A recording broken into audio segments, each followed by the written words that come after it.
I saw this headline the other week, and here's the thing about these headlines. A lot of people will send me stories about a pastor getting arrested for some really horrible, horrible crime, or they were accused of some horrible, horrible crime.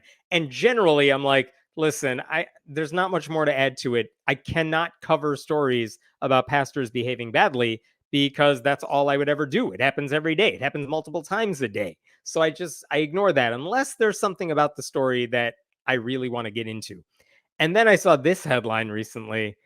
This is dated about a week ago, but check out the headline: Las Vegas police arrest pastor with guns, drugs in hotel room. And I was like, the hell happened there? That's like three sins in one. That's very impressive. How did he get guns and drugs in his hotel room? And also, why is this pastor in Vegas? I thought that was a problem too, right? So then I began looking into the story and it just kept getting wilder. And part of it okay, I'm going to share with you the Facebook post from this guy's Facebook page, which I believe at last check this afternoon has been taken down entirely. Thank you for screenshots. But this is a post he made about a month ago because he announced to his followers he was going to do all this stuff. All right. So let me share this here. This is from a guy named David McGee. He runs a ministry called Cross the Bridge. And again, I'm not going to read all of this because he just drags on. David is declaring a holy war against drugs. Yeah. Okay. What is he doing exactly? Look at the bottom here. I'm going to remove myself here. I am not here for the skyscrapers or to be one of them. I am here to get my daughter out of the tunnels of Las Vegas. The most dangerous place on earth, the worst place to find your daughter. You know what it's like? It's like a quarter waiting on a dollar. What? What is the That is the question I was asking after I read that because I don't know what the hell he's talking about. Why is his daughter in a tunnel underneath Vegas? I have more questions now, right? What the hell is going on here? And if Vegas is the most dangerous place on earth, why are you going there? What did your daughter do? I don't know. Anyway, so this guy apparently then goes to Vegas because he's hunting down his daughter. And he was apparently a subject of concern for employees of the Strat Hotel, Casino, and Tower because days after he arrived there, days prior to his arrest, they caught him with a shotgun in his room. And remember, Las Vegas is the site of the deadliest mass shooting in American history that took place from a Vegas hotel room where a guy opened the window and launched fire. And it killed a lot of people. That was in 2017. So, as you might imagine, staffers at a Vegas hotel are kind of on the lookout to make sure no one's bringing weapons into their rooms.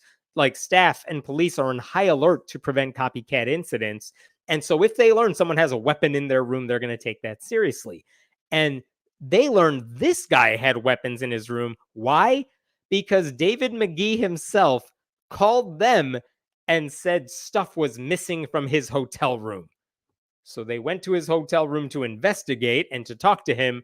And that's when they realized this guy had weapons. And I want to share with you uh, a thing that was in the news report.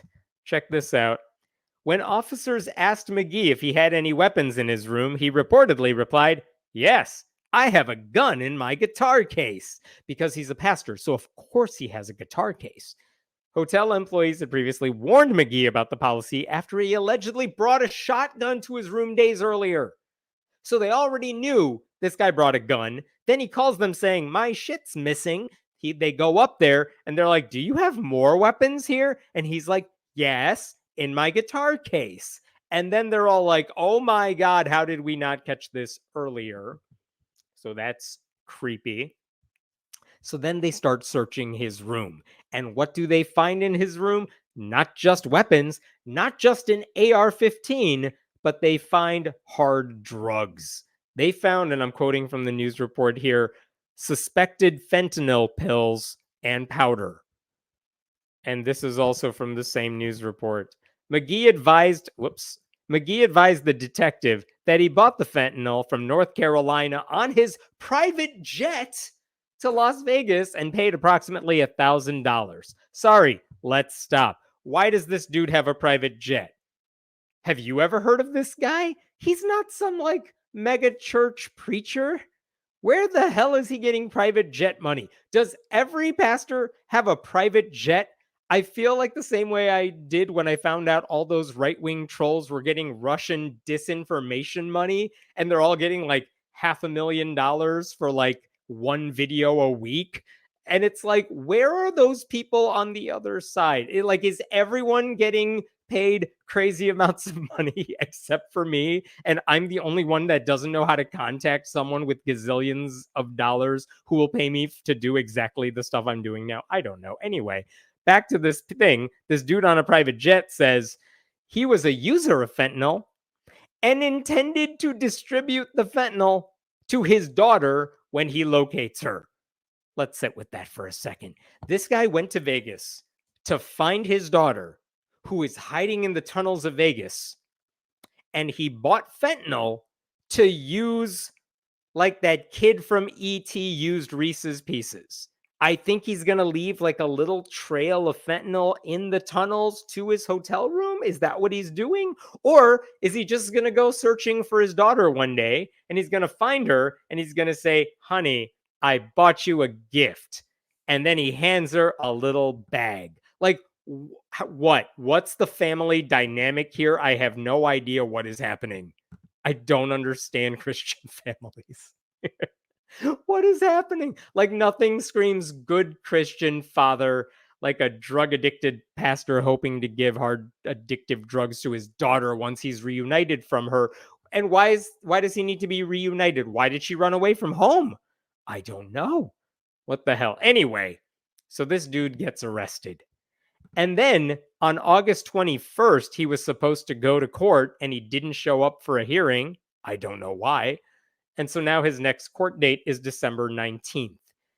So anyway, I saw this story and I'm like, who is this dude? I must know everything about him. And then I started looking at his ministry, right? Because I have to. Where did he come from? And I found Cross the Bridge Ministries.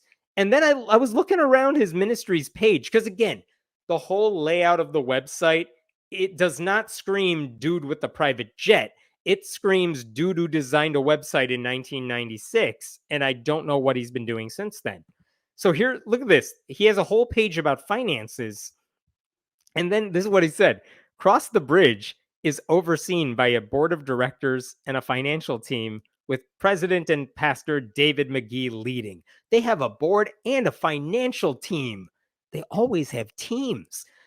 Aboard this team is a CPA who has a degree in accounting, which is good. You would hope a CPA can do addition. All donations are counted and recounted by at least two people at all times, providing excellence and accountability. You know what's not on his ministry's website? Like paperwork documenting any of this? There's no Form 990s that allow us to see how much money they're taking in. He's basically saying, listen, I got people around me. Just trust me. Give me your money and trust me. Everything's fine. Nowhere on his website does it say how much money they take in. So then I started going through his Facebook posts, and even these got crazy. This is a Facebook post he made on August 19th. This, by the way, is 2 days before he was scheduled to show up in court and before he was arrested. Check this one out. Like, look at the picture. There's our dude just down there on the streets of Vegas wearing I don't know what, like a sweater in Vegas in August. Really? Okay. Just on the streets of Vegas. There you go. And here's the caption. Back on the streets, back on the strip. Just another day in paradise. Not. Please pray for us. This is, I guess, him acting like Borat, and also trying to hunt for his daughter, I guess. I don't know. I don't understand how Christians work. And then I was also trying to figure out where else did this dude came from. Oh, his website, I should say, also says that his international speaking engagements include Rome, Greece, Mexico, Canada, Germany, France, Israel, Italy, Norwich, England, and Paris, and that his ministry's teachings are broadcast around the world on the internet in an ever-increasing market. which is a very fancy way of saying he live streams sermons on YouTube. But then I found his sermons on YouTube and they have like 4 views. I don't know. They don't have a lot of views. He doesn't have private jet money, is what I'm saying. I don't understand. He has a few hundred subscribers. What is going on there? So his Facebook page, it's just your standard collection of Bible verses, a lot of right-wing conspiracy theories, a lot of mega posts. And then days prior to Vegas, he starts saying, I'm going to go to Vegas to find my daughter. He also says, if I can't find her by this afternoon, we are going down to the tunnels. At no point did the commenters underneath those posts say, dude, do you need help? Like therapy? Do you need psychiatric help? Do you need us to come with you? Because what you're saying sounds crazy. No one said any of that. They said, we'll pray for you. They encouraged him, which tells you a lot about where they're coming from. And then, like in subsequent posts, this guy made it sound like he is in the most dangerous place in the world, on the mean streets of the Las Vegas Strip or something. He referenced it being a third world country. He warned people, these streets are evil and mean folks. All right. And then he got arrested. And like the only post on his website since then came from his wife on August 29th saying he was still in Vegas. He was in touch with his daughter. I guess the fentanyl trail helped, I guess. I don't know. But that they were in need of prayer. There was no explanation for why he had the weapons, no explanation for the drugs, no denial about the charges. And then I think his Facebook page got taken down. And one other thing I found about this dude, in 2015, he was in the news because he had kicked a handful of members out of his church without explanation. And he only announced it in a Facebook post. And this Facebook post is also wild. Hey, Bridge family, we have to do what God in the Bible tells us to do. So we are disfellowshipping, which is a weird word for like non-denominational Christians to use. That's a Jehovah's Witness word or something, but okay. We're basically kicking out a handful of people. This means they cannot come to the bridge. They are no longer welcomed at the bridge unless they repent. And he goes on to explain, like, I will block them because Jesus and the world tell me to, and I don't want to hear the gossip and lies anymore. Yes, lies. They also broke the covenant they signed to protect the life group as a ministry of the bridge. If you read all of this, you know what you won't find? What did they do? Why is he kicking these people out? No one seems to know. And these people said, they told a local news outlet, it's the first time they were asked to leave the church. They were never spoken to about any of this. So this guy just has a megalomaniacal complex here, a God complex here. One person did point out, though, to a reporter, well, my husband stopped giving tithes to the church because we wanted to help other nonprofits, other Christian ministries, and then we all got kicked out, which is interesting. So I don't know what the hell's going on with this dude.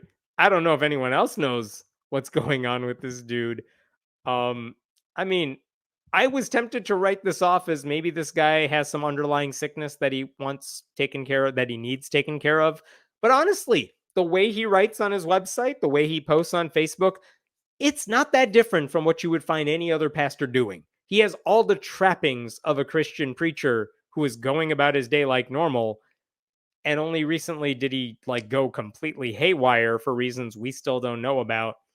I'm glad he's like off the streets. I'm glad he's not in that hotel room right now because I don't know what the hell he was planning to do. But my God, that was scary all the way through and then crazy. All right, we'll stop there for a bit. What other questions we got? Thank you for that donation, Guitar Dog. Always appreciate what you do. That's very nice of you. Thank you. Thank you for that donation, Paul. Greetings from Lexington, Kentucky. Just want to say thanks for your podcast and YouTube channel. I appreciate that. Thanks so much. I may have missed it. How old is this daughter? I don't think she was 8. I mean, she was like a legal adult, I believe, from the reports I read, but I don't know. I don't know much about this daughter. I looked for the daughter online. I couldn't find much. I hope she's okay. This isn't about her. I don't know what she's doing in the tunnels. Is this guy trying to become his own daughter's dealer? Right? I don't know. What is he doing? Why would you give your daughter fentanyl? I don't know. But that is what he said he was going to do. From his bio blurb, he was born 95% deaf and mute. The Lord graciously healed David through 9 different surgeries. First of all, if that's true that this guy got healed through surgeries, maybe thank a doctor? Eh, just a thought. But okay, fine. Like, he has an inspirational life story that doesn't justify any of the stuff he's doing, right? Like, you can say God healed you. Plenty of pastors say, something was wrong with my body. God healed me. Now give me money so I can buy a private jet. Like, if you want to have an inspirational story, fine. But I was still looking for justification for any of this stuff he's doing, and I couldn't find it. I looked. He has a wife. I don't know, man. I don't know how this stuff works. I worry for his daughter, honestly. She may be in a bad situation currently, but there's a reason why she isn't asking her parents for help. This is, you know what? Very true. I don't know what the deal is. I suspect if you're leaving your house to go somewhere where your parents can't find you, there's probably a reason for that. I also worry if this dad is bringing drugs to lure her or something. Maybe she is an addict. I don't know. Again, I wish the best for her. I hope wherever she is now, she's in a good place, but I'm not sure that being with her parents right now seems like it's a good place. So I don't know what to make of that.